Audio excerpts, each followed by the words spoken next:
whoever's late can, we'll catch them later on that. So you want to just start this way and go this way? Cool. I'm Leo. I'm currently working on a kind of like a website business, like teaching people how to transform their like cardboard and like card box that they get, and then to something useful in life. And yeah. So, well, actually, one of the UEA execs go as well. Let's all introduce each other. Okay, my name is Mark. I'm one of the UEA execs. I'm a sophomore studying stats and all. I'm Marlene. I'm also on the UEA board, and I'm a freshman studying stats and all. Hi, I'm Rui. I'm a junior studying CS. My idea is like related to like a new way to do reviews. So we like through a phone app, and the business will interact through a website. Cool, interesting. I'm Smigita. I'm also on the exec. I'm a math major, and well, actually, no, yeah, that's it. I'm a math major. I'll think later.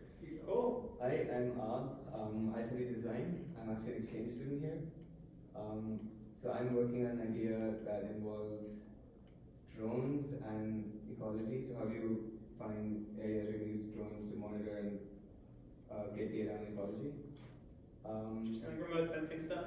Remote sensing stuff, yeah. Awesome, yeah, I'm familiar with that. That's really cool. And yeah, I guess we're at a point where we have a prototype of an aircraft that flies, but we haven't done much of the business side of things. So. Wow, yeah. it's very fortunate. All right, why don't you also introduce yourself? Oh, hi, I'm Vivek. He's the one who emails you guys endlessly. Yeah, I'm a UEA board member and math major. Cool, and I guess not all of you know me yet. I'm Anand. I'm a senior in IS statistics, bit of entrepreneurial experience growing companies, and yeah, I mainly do more like the lecture part of Idea Startup. So this is actually great. We have new people because I started out with a little bit of a review of what we've done so far and kind of what progress and deliverables we're kind of expecting from you guys. So basically, so far we've done two things. We've kind of done user interviews and a little bit of like initial user research, and we've also done a bit of like early prototyping and design of whatever app it is that you're working on. Oh, this is a really funny thing. When I was a freshman, I was in like I think it's Professor Cosby's class, and he was telling me all about laptops down and all that professor stuff, and I have taken it to heart. So even exec members, if you guys just put your laptops away, it'd be great. Fortunately, there's a handful of us, so I can see all of you pretty well. Can make it a lot more interactive. So let us laptops down, all of us. I know the slides will be posted. Don't worry, I know that's what you're looking at, but they'll be posted afterwards. So don't worry about it. And I'll try not to bore you for too long.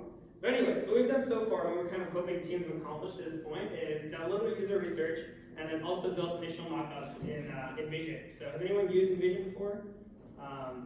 Cool, the designer has. But yeah, it's basically without any programming, just a really easy way to come up with what your idea exactly will look like. A bit more specific, like what we're kind of hoping that you have at this point, it's totally fine if you don't. Is your idea a real problem? As we covered in week 1, the number one reason that startups fail is because they build something that no one really wants.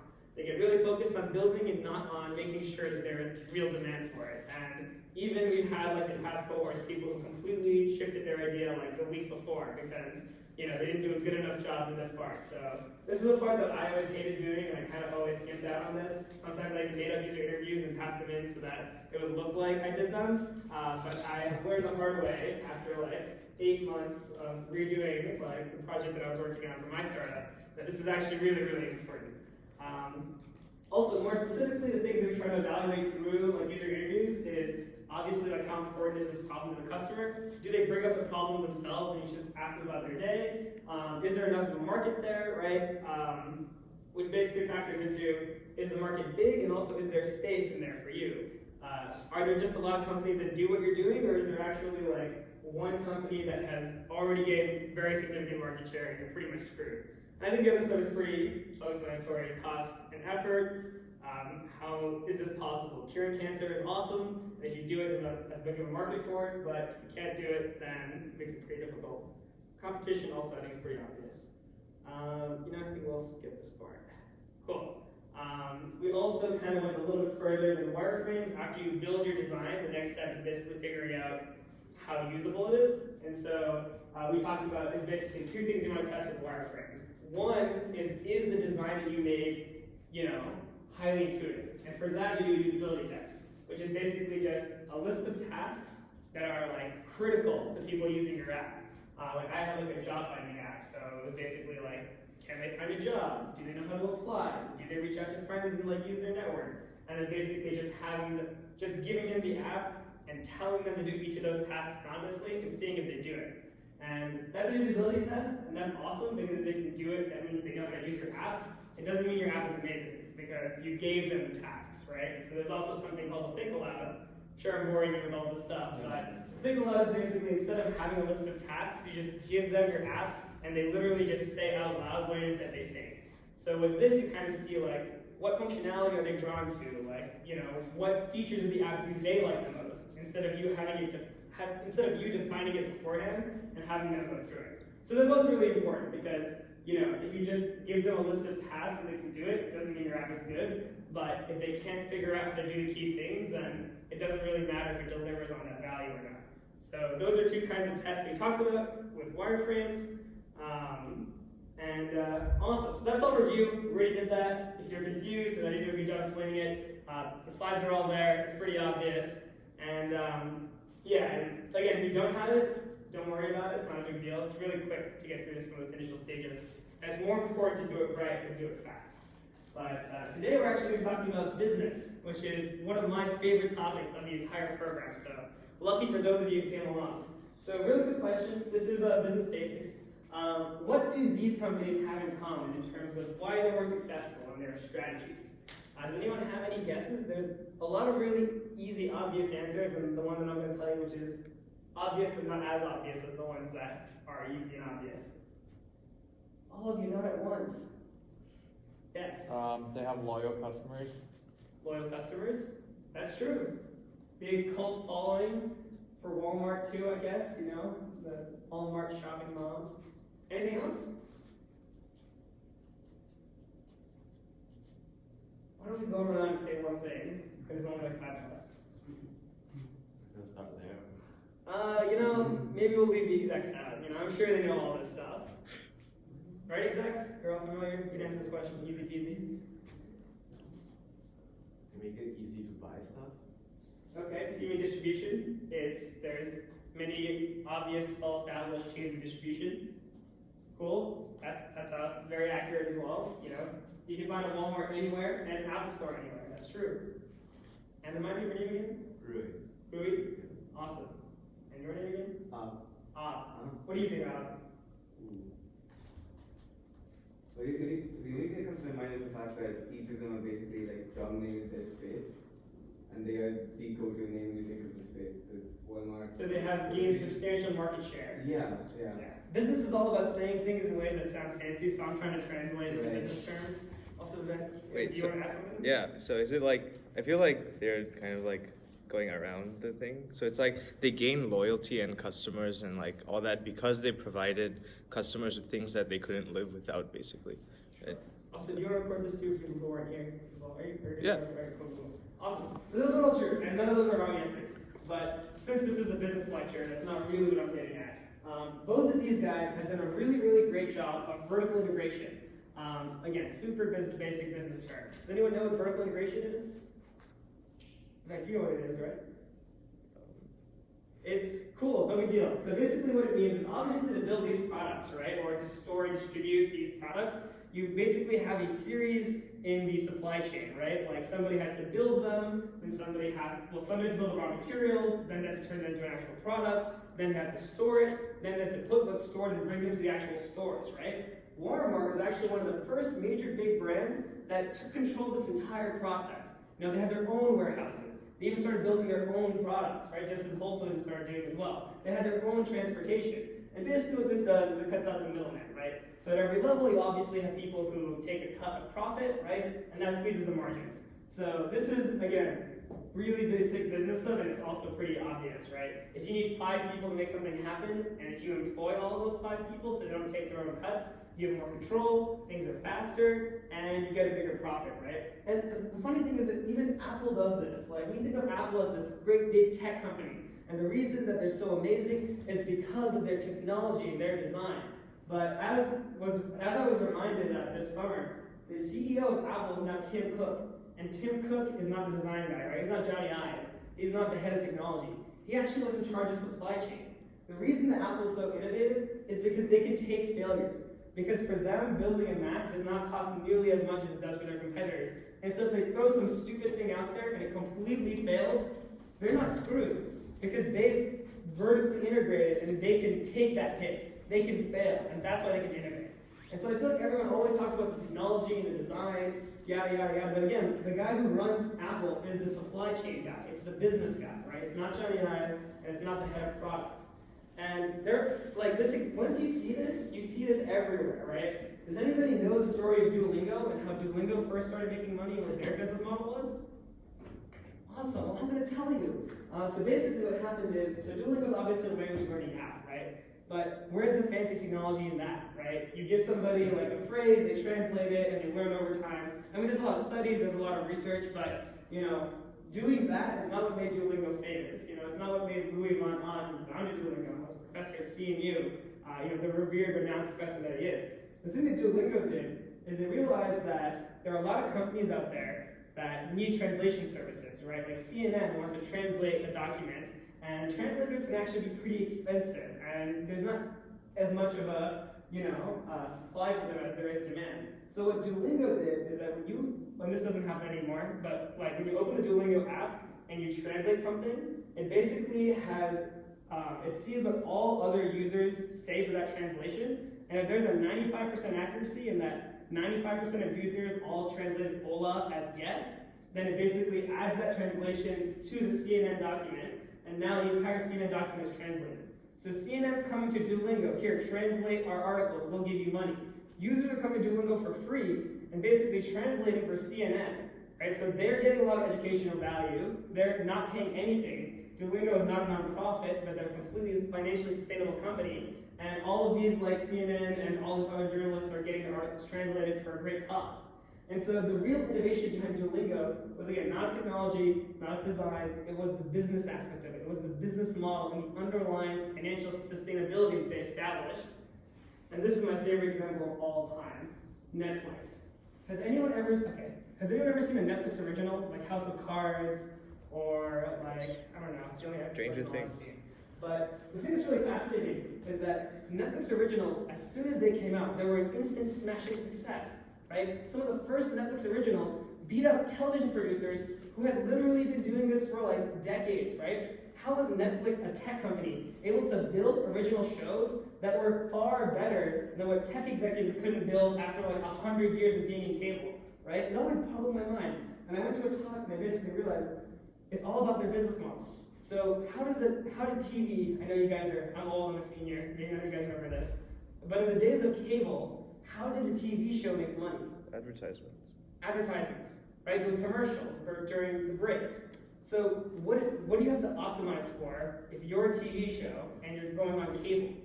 You have to have the biggest broadband appeal ever, right? You want shows like Friends, you want shows like How I Met Your Mother, because a lot of people love those shows. And the more people that are watching TV, the more revenue you get from ads, right? So it's about making something not that you really love, but that a lot of people somewhat like enough to tune in, right? The thing with Netflix is that Netflix makes its money through a subscription, obviously, right? $8 a month.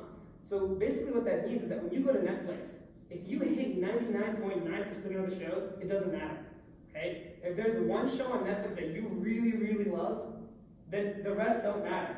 And so basically what this allowed is for Netflix original shows to be highly, highly specialized, right?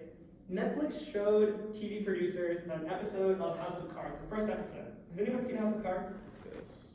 Thank God, some of you still have a soul. Never mind, just kidding. In the first episode, in the first 5 minutes, he kills a dog with his bare hands, right? And for a lot of people, that's too much. They immediately shrink away. And when they brought it to television producers, they said the same thing. They said, you can't kill a dog in the first 5 minutes. 80% of your viewership is going to leave. And they were right. In the pilot episode of House of Cards, people came to the show, they saw the dog die, and they left. But the 20% that stayed loved the show, and they religiously kept Netflix as long as that show was making new seasons, right? And so Netflix's business model doesn't care if you leave, that 80% leaves and finds another show that they really love. But in cable, if that 80% leaves, no one's watching that, right? And so that channel is not getting that ad revenue. They're going to go to a different channel.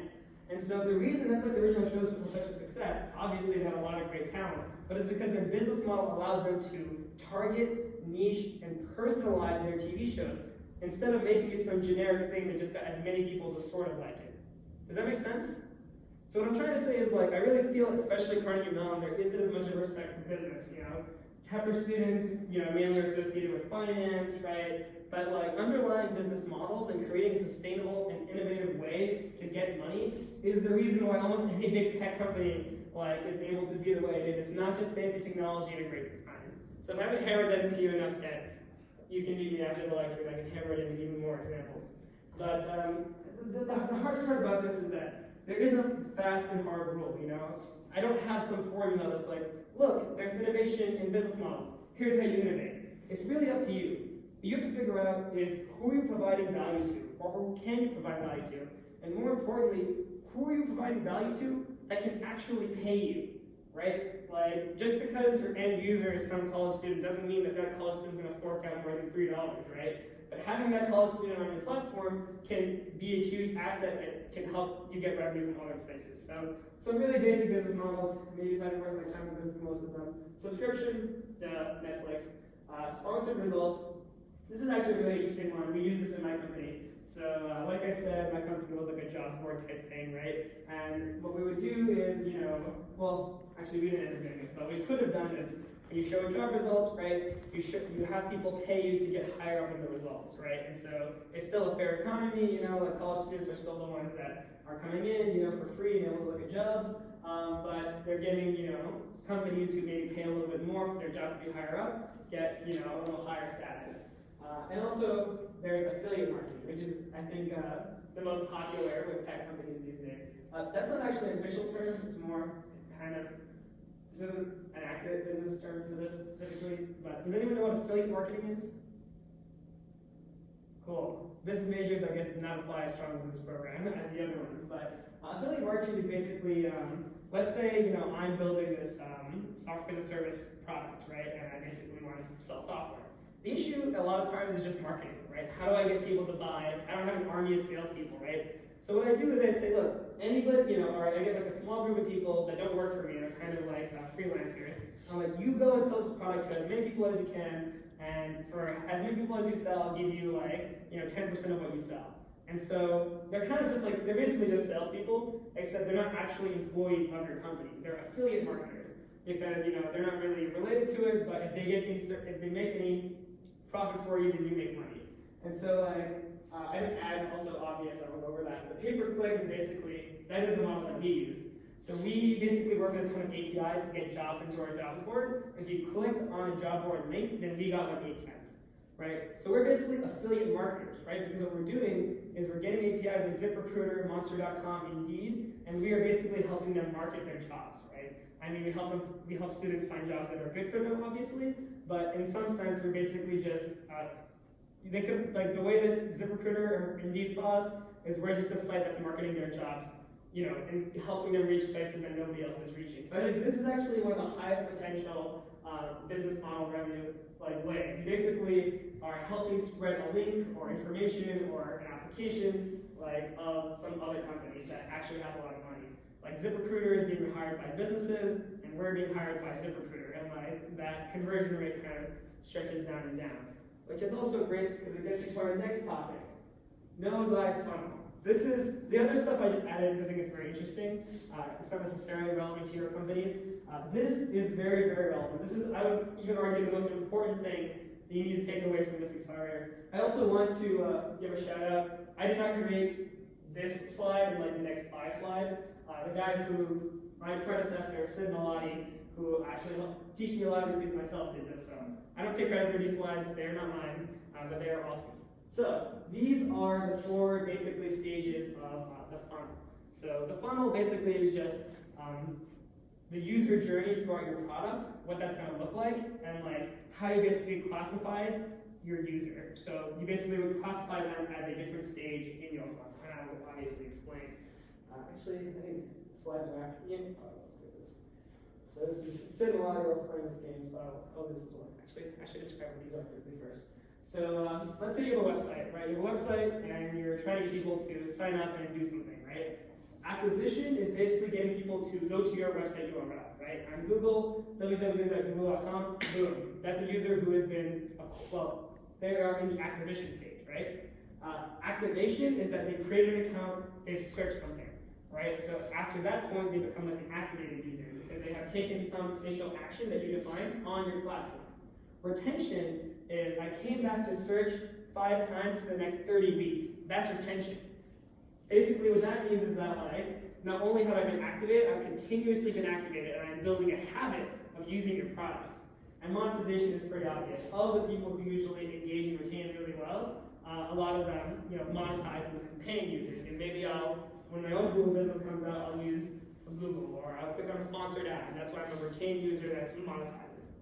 So, each of these things are different types of users, right? Which ones do you optimize for first? As in, like, if you had to basically put all your money to getting the, acquired users, or the activated users, the retained users, or the monetized users, which would you optimize for? Sorry, didn't mean to swear there. You guys probably saw that, but does anyone want to answer like which users you optimize for first? Hopefully, no one saw that slide. That was nice. Let's all give a guess. We'll go around. There's only like 3 here, so it's great. I would say acquisition. Activation, cool. You might get people in first, right? If they don't get in, they're not going to get to the other stages. Interesting thought. What do you think? I'll put this up so it's easier to. I think monetization goes with Not making money, who cares, right? That's the end of the funnel. If they get to the end of the funnel, then we're set. What do you think, Alan? I'd say activation as well, because I think that's the biggest barrier to actually getting user on board. Sorry, did you say acquisition or activation? I say acquisition. Okay, just making sure. Oh, okay, sorry. Yeah, So activation. you disagree, you think it's Yeah. activation. Uh-huh. Wow, you're all wrong. That's funny. You all basically made the wrong decision. What we optimize for first is retention. Now, why is that? So you said we should optimize for acquisition, right? And that makes sense because you want to get people to the website, right? But if they get to the website and they do a first search and they hate what happens, right? Then they're not going to come back. And the thing is, like, let's say you spend $1 million on marketing, you've got 1 million people to come in. If only like 0.0001% of them like stays after a week, then you're screwed, right? All that money basically went to waste. But if you optimize for retention first, right? Let's say you spend all your money, you get like 100,000 people, right? Or you're able to retain 10% of them. And you spend that money on R&D, user testing, feasibility study, well not feasibility studies, think alouds and all that stuff, and you get a 10% retention rate instead of like a 0.01% retention rate, then, only then do you really want to start bringing people in, right? The analogy that's always used is a bucket, right? If you're like pouring like users into your product bucket and they're leaking out of the end, then like stop pouring water, right? You gotta fix that hole and then start pouring users in. This is a poor analogy, but I'm hoping it's making sense. And so another way to demonstrate that, so this is almost what every single tech company's like sort of percentage of use, like returning users looks like, right? You go in, on day 1, everyone's using it, and then there's this sharp initial drop, right? Like 80% of users are not going to come back more than 3 times. But then these people, what I call like your terminal value users, they are the ones that you make all your money off of. Another simple business that What's a good retention rate? Good retention rate. It really depends on your industry, but so I'm not actually as sure what a good retention rate is depending on who's coming back. Let me see. I can give you a benchmark for NetScale, which did like really got poor retention rate in the end. It was like around 5%, I would say, maybe a little less than that. And retention also is defined in terms of like you never use the word retention, right? You'd say D0 retention, D1 retention, right? D30 retention, because retention. It's hard to really summarize all of that. It's more of like, what day retention are you talking about? So I would say like a month in, maybe 5% of our users continue to use the platform. And that's like, a tech shop board company-ish. So that's awesome. I wish I knew that. I do not. Cool. So terminal value, that is really what sticks. So when you get people to your site and they'll leave, don't worry, it's very normal. But you better make sure that there's at least this many people who really love it. And another Pareto principle of business, also super obvious. 80% of revenue comes from 20% of users. Like, even if Google has like billions of users, there's those maybe few 100,000 crazy people who are making like millions of dollars through Google Ads that are really making a substantial proportion of their revenue. And so don't be sad when everyone leaves. They leave. Most people aren't going to stick around. But the ones that stick around are going to be the ones you monetize off of. So a big problem that we do with Netscale is that we immediately try to get hundreds of people. Like, we built the product, and then we ran over to the CNBA, and we're like, here, everyone from CNBA, sign up. And then we went to the Women's Business Smart Women Securities, and we're like, everyone Smart Securities, sign up. Get all your branches to sign up. That was a huge, huge mistake, because our retention was just so poor that everyone came in and they just dropped out. And when we came up to them again, being like, hey, we've completely fixed this, they were like, we don't care. Like, if we say Netscale again, no one wants to hear it, right? And so you only get one shot to make a first impression. Don't fuck it up. I should sub this when I put out the video. That's why retention is really important. The other thing that we did is that we tried to design for 100 people. We were like, you have 100 people use it, it'll be great. What we should have done is we should have tried to really try to find one person that we just iterated with until one person loved it, and then send it to everyone. Instead of sending it to everyone to figure out how to make everyone love it. So don't make my mistake, kids. That was months and months of my life. This receding hairline did not happen naturally. No, it did, but that's fine. All right, cool. Product market fit. This is a buzzword you hear a lot. Don't know what product market fit is. Even if you guys don't know it, I will still keep asking you because it's good for me to kind of pulse out if I'm just boring you with obvious things or I'm sharing something that's actually worth knowing. Product market fit. Let's guess. I love this. Let's start this way. Why don't you start off? I feel bad when I was picking on the right stuff. What do you mean by product market fit? Yeah, what does it mean? What do you think it means? It's business. I guess if you have the right product that actually makes sense for a particular market, that actually solves the needs of the user in that market. Yeah, I don't know if I can say it better myself, but I guess you guys agree with that. Is there anything you want to add to that definition? A product that fits the market needs. Is that a good summarization of what you said? Nodding heads.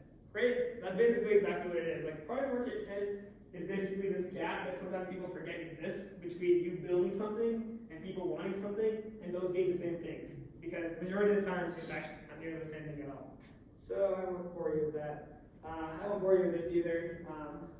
God bless it, Melody. This is a great example of how to figure it out. This is what I was saying earlier, right? Like, which of these cohorts do you want to be? You want to be the green one, right? Because even if you have a low initial retention rate, if your terminal value is higher, that's what matters. So you want to be the green guy. You don't want to be the blue guy, right? Just because they have a high amount of people coming at first, and if everyone leaves, no one cares about that. You want to be green. You want to be blue. Does that make sense? Everyone is following me, right? Terminal value matters. That has the highest terminal value. Cool. I have ingrained that into you, and you'll never forget. I think we kind of talked about this. Acquisition, marketing. These are some of the ways that we do it. Anyone know what search engine optimization is? Yes. Congratulations for that. So many of you guys know what search optimization is. Just making a website go up on the rankings. Exactly. It's basically optimizing your website so that Google's web crawlers give it a high priority and see it as a high, a high authority source, and then they put it up in Google rankings. There are millions of big businesses on this. Anyone knows HubSpot? I work for them, so a little bit of a flex over there. They're actually really big into search engine optimization. They coined the term inbound marketing, which I won't bore you with this week. I'll bore you with that on another week. And obviously, referral viral is, once you get this, call me, because once you get this, that's $1 billion company right there, if you have okay retention. And so viral growth is obviously a term that's pretty intuitive. There's actually a technical definition for it, though. It's there is a quantitative metric by which you have achieved viral growth, which is just that on average, your user refers one other person to the company. So don't throw around the term viral growth. There is a technical thing that qualifies viral growth. So don't just be we got 100,000 people, we have viral growth. It is a technical term. It's not hard to understand, but it is technical. Another thing, I feel like I'm just here, I used to be a business student, I did transfer, but I feel like I'm just here being like, look guys, business is important. Because it is, and so I think a lot of people see business as this, but business can also be this. So basically, profit is obviously revenue minus cost. I won't go through all of this, but the way that you guys should be thinking it, and the level they should be thinking it, is basically at this level. So what this means is, this is another interesting business lingo here. Does anybody know what an impression is? What is a website impression? All right, let's take guesses. I like seeing you guys give a good guess at this. I'll work with all of this. So. In general, like the kind of, what's your afterthought of visiting it? Should be specific. It is also an impression. Like a website impression is a little different than that. Do you have a guess? Has anybody seen the movie, Social Effect? What was it? The Facebook movie? What was that called? Social Network. The Social Network. I'm done. I saw the movie a long time ago. But they mentioned impressions in social network. All right. Yes. I don't know, is there a way to tell someone else about it? Close. Similar to viral growth. What do you think? The number of times someone comes back to the site. Retention, man. At least I agree retention in your hearts. That means something to me. So an impression is really simple. It just means someone ad has shown up on your site. So in Facebook, you see those Facebook ads. What's a really interesting debate among business people is whether you should charge people based on impressions or clicks, right? Because this is actually a big service to Facebook. Facebook was growing so fast that they got companies to pay for impressions, which literally means that if I put this ad in front of you, you will pay me some amount for that. And nowadays, because it's so competitive, you only get paid for a click, right? So it's just like on YouTube. You see that video, right? You see that skip ad. Once that video pops up, it's an impression, right? Once you click on it, it's a click. So what's really important is tracking that impression to clicks ratio, right? How many people are you showing to, and how many of those people are clicking, right? And that would, I guess, in some sense, be like activation, right? Because acquisition is you got them to a place where they're seeing your ad, and activation can be like you're clicking on it. If your ad is a product, which it's not. So that analogy isn't great, but you get what I'm saying. So basically, another way to think about profit is to basically think about how many visitors are you getting, right? In sense of how many are converting from your impression/page views, and yeah.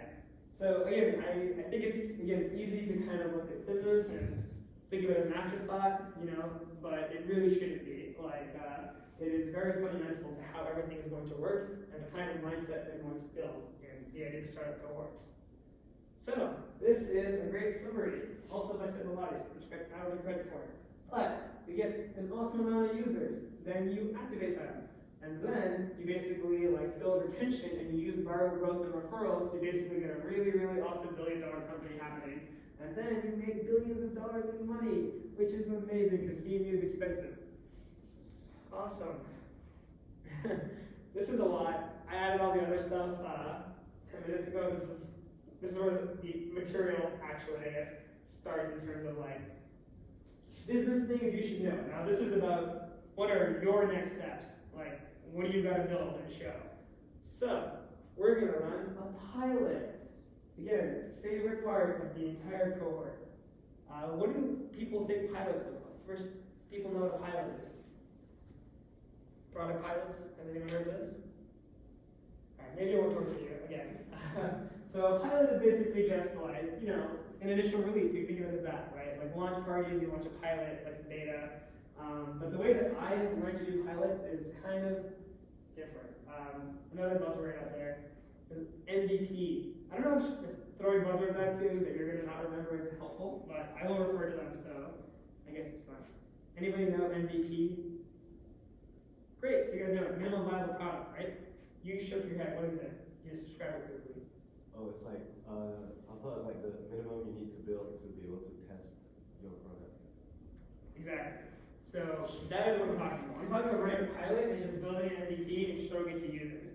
And the thing that I want to stress is that an MVP is 1/10 of what you think an MVP is, right? So let's see, what's next? There's an article, you can read it. That'd be cool. So, sorry, I got a bit of a next steps. So basically the thing that you're going to be doing in our cohort is building an MVP. An MVP does not need to be like, a fully working initial version of your app, right? Because that will take you months.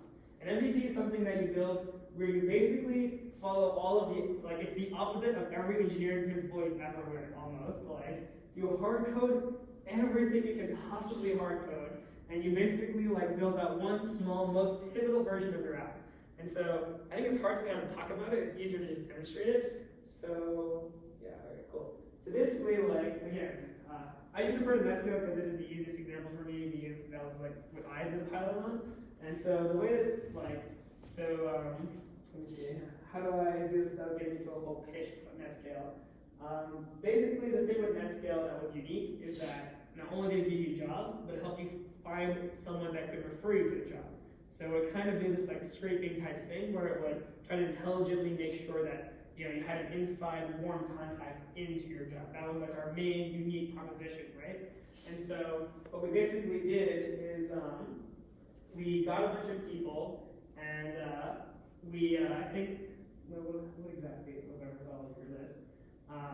But we just manually kind of asked them about preferences, their job preferences, and maybe looked on their, we could have just looked on their LinkedIn and scraped 100 connections or something, and then we just got them into a room and we basically just had them take turns talking about what kind of jobs they were looking for. So I think the best how to talk about is I worked at HubSpot, like I said earlier, so I got a bunch of interns together, had all of them say what kind of jobs they were looking for in the future, and I had an Excel spreadsheet, and it told me 20 companies they wanted to work at, and I basically literally myself went through each of their networks and was hey, this guy knows someone at this company, you guys should talk. Because what I wanted to see is that, let's say I built some magical machine where if you get 10 people together, it finds you someone in those 10 people that can refer you.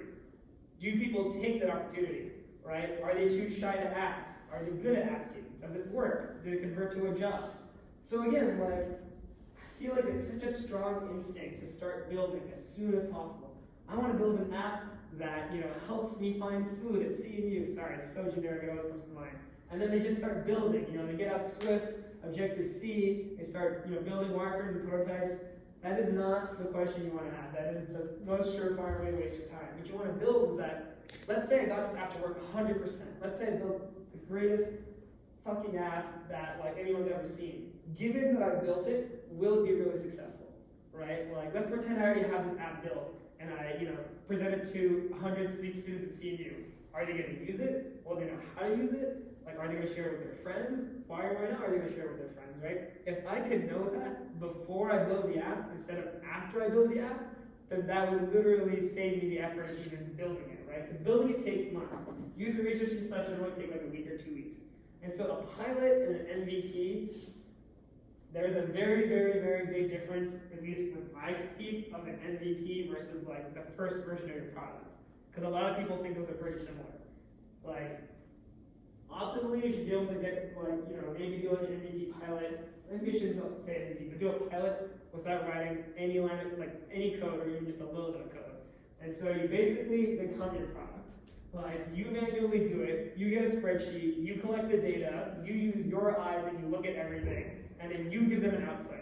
And then you make sure that you have the right questions to ask them to see if, you get the result that you want. And once you know that what you did manually with your eyes and your face and spreadsheets and laborious man hours works and people love it and they're amazed by it, then you actually build it. Because you know that building is going to be worth something. Once you get into code, it literally takes months. That is how progress dies. Of course, you need to build it. I'm not saying you can make a successful company without building it. But you should be allergic to building things. You should literally be allergic to it. Only do it if you need to do it. And only do it if you really, really, really don't. And that depends. Sometimes what's great about a product is the technical part of it. It's how complicated it is, how it's able to do something that no one else can do. That is a different scenario. But a lot of the time, it's not about the tech, right? It's about the problem and solving the problem. And it's something that a group of people with a lot of laborious effort who love entrepreneurship and are willing to put in that effort can automate. And that's what a pilot is. So enough, hand waving. I did a pilot. I'm not sure what a pilot looks like. How did our pilot go? So I love funnels. I'm a big funnel guy. HubSpot's all about funnels. I have become a funnel enthusiast. So like we talked about with acquisition, activation, retention, monetization, you want to build your own product funnel. And at each stage, you want to define an action that basically means that the user has moved from one part of the funnel to the next part of the funnel, right? That makes sense. So for our app, this is our funnel, right? So actually, this is, I guess, already once they've joined. Wait, so actually, that's confusing. This funnel is actually different from that funnel, I guess. So what's happening here is that we're defining user actions. So the first one is that when you're searching for companies in your network, you actually find companies that are important to you. Then you actually find a warm connection at those companies. Then you reach out to those connections, and then you actually get referred. So what I'm trying to understand from my pilot is what are the conversion rates for each of these actions, right? I want to basically figure out like how many people get to each stage, and what stage you want to iterate on in order to build the app that has the metrics that I want. So here's some of the questions that I asked. How many times do you go through this before you get a referral that gets you a job? How often are friends willing to make that referral? And how comfortable are they reaching out? Sorry, I know this is really long. I threw a lot of stuff in the beginning because I was a business major when I came into Stadium. So basically, like, this is just to show you that I'm not spinning yarn. Like, I've done this, and like these are the results from my pilot with different like pilot groups. So, sorry, I'm doing down. And this is basically just a ton of like results from like the questions that we asked from it. So, let's see. And these are the results, I guess, from what it was. So I won't bore you with all of these. Would they create an account? Would they say it's easy to use? I'm sure this is all second nature to you at this point. Usability tests, as well as like think alouds and student experience. This will be my last term, I swear. I know it's been like an hour. Does anybody know what NPS is? Vivek, do you want a trophy? All right, why don't you explain? Net Promoter Score. And what does Net Promoter Score mean? It's like 8 out of 10 people recommend it to the next person. Look at that. So the promoter score, it's kind of I wouldn't say it's a bullshit metric, but it's a very commonly used metric in the industry. It is like a verbatim question of how likely are your friends to a friend. And like if you look online, there's actually a Net Promoter Score for like any tech company. Like Apple is like a 7.7. And so like if you get a high Net Promoter Score, like that is like a very specific thing that a lot of companies track. So I highlighted it here for funsies because more terms the better. Comments, recommend. We'll worry about that later. All right, cool. So you got all that? It's all memorized. It's in your head. Every term that I just mentioned, you know it. Now I think we're just going to go around. This is basically how it works. For the next 15 to 20 minutes, basically just talk to you guys because a lot of you are new to where you're at. And then, yes, we'll also go around and have you fill out this form. We also do feedback after everything, so we will have you do that too. But cool. So now all of our beautiful executive members graced us with their presence. Might just come and kind of talk to you a little bit of your next steps, because the plan was to move on to pilots, but I'm sure a lot of you have still get to do like the usability tests and wireframes and stuff. So this is a bit premature. But when we get there, we might review the slides. All right, let's break.